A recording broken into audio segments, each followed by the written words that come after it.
علیکم ورحمۃ اللہ وبرکاتہ۔ الحمدللہ رب العالمین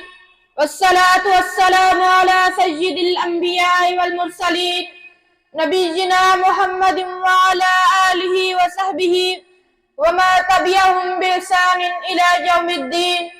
أما بعد فقد قال الله عز وجل وكتاب مبين: من عمل صالحا من ذكر أو أنثى وهو مؤمن۔ خود بخود ٹوٹ کر گرتی نہیں زنجیر کبھی، خود بخود ٹوٹ کر گرتی نہیں زنجیر کبھی، بدلی جاتی ہے بدلتی نہیں تقدیر کبھی۔ معزز سامعین اکرام، اگر آج سے 14 سال قبل نظر دوڑائی جائے تو جب حوا کی بیٹی مظلومیت کا شکار تھی، جہاں باپ بیٹے کے پیدائش پر سر شرم سے جھکا لیتا تھا، بڑی بڑی محفل میں اپنا چارہ اٹھانے کے قابل نہیں ہوتا تھا، بیٹی کی پیدائش کو بدبختی کی علامت سمجھا جاتا تھا، پیدا ہوتے ہی اسے قبر میں اتار دیا جاتا تھا، حوا کی بیٹی کا من کا دشمن اور فتنہ عظیم کا لقب سے پکارا جاتا تھا۔ پھر اسلام کا بول بالا ہوا، پھر تاریخ نے دیکھا کہ وہی عورت ماں، بہن اور بیٹی کے روپ میں قوموں کے مقدر کو خواتین نظر آتی ہے، تو کہیں پر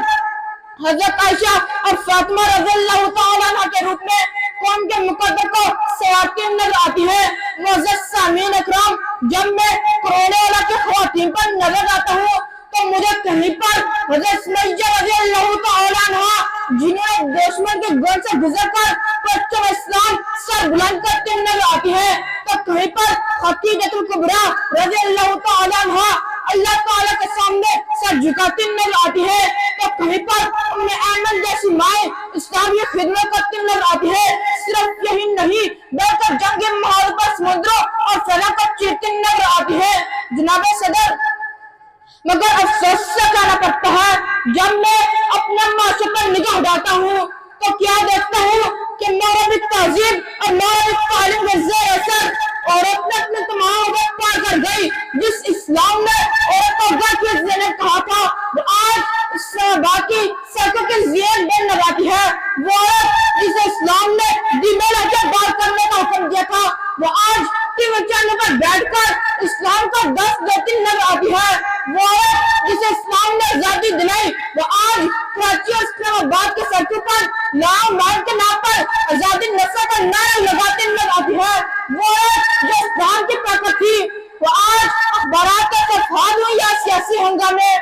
ٹیلی ویژن کی سکرین ہو یا ہمارے پاکستان کے قالب یا یونیورسٹی کی دیواریں، ہر جگہ عورت کے وجود کو تماشا بنا کر رکھ دیا ہے۔ وہ چراغ خاتی آج چراغ بن گئی۔ جناب صدر،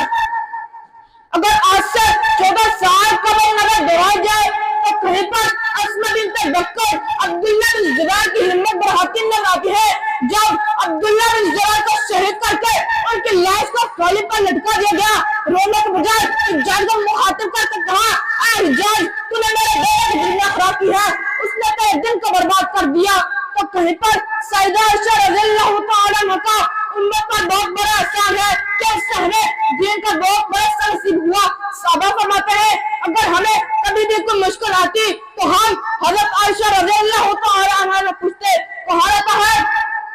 آپ بڑے صغیر پاک کو ان کے نام اور مرا اور سرگن نگاہ تھی، یہ تھی عورتیں جنہوں نے اسلام کے لیے اپنی جانیں تک پیش کر دی۔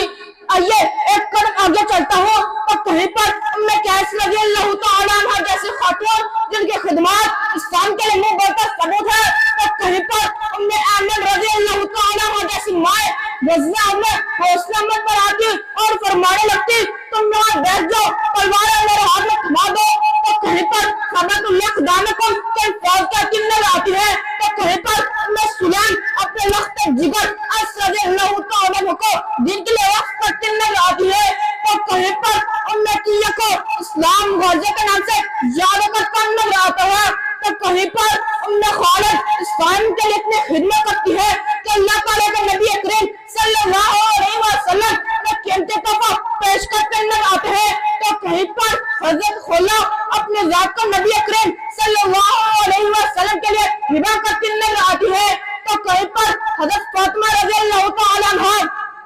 جن سے اسلام علم چشمے سے سراب ہوتا نظر آتا ہے، جن کے بارے میں تاریخ لکھتی ہے کہ ہم نے سیدھے گچھے سے پکے پھول چن لیے تو کہیں پر زینب بنت ابی سلمہ کے سامنے بیٹوں کی لاشیں لے گئے تو اولئک صلوات من رب و رحمہ کہتی نظر آتی ہے، تو کہیں پر صحابیات رسول رضوان میں زخمی کو پانی پلاتی تو میرا پٹی کرتی نظر آتی ہے، تو کہیں پر صفیہ بنت عبد المطلب رضی اللہ عنہ نیزہ اپنے ہاتھ میں اٹھا کر مجاہدین کو چکے دیتی اور کہتی کہ تم چکس کھا رہے ہو، اللہ کے رسول صلی اللہ علیہ وسلم کو میدان میں اکیلا چھوڑ دیا۔ یہ تھی وہ مائیں جنہوں نے اسلام کے لیے اپنی جانیں تک پیش کر دی، اسلام کی خدمات کر کے اسلام کا نام روشن کیا۔ تو دوسری طرف ہماری عورتیں جو اپنے حقوق لینے کے لیے سڑکوں پر سبزتا ہے، انہی کے لیے شاعر نے کیا خوب کہا، جس کھیت سے نہ کو میسر نہ ہو روزی، جس کھیت سے نہ کو میسر نہ ہو روزی، اس کھیت اور خوشہ گندم کو جلا دو۔ وآخر دعوانا ان الحمدللہ رب العالمین۔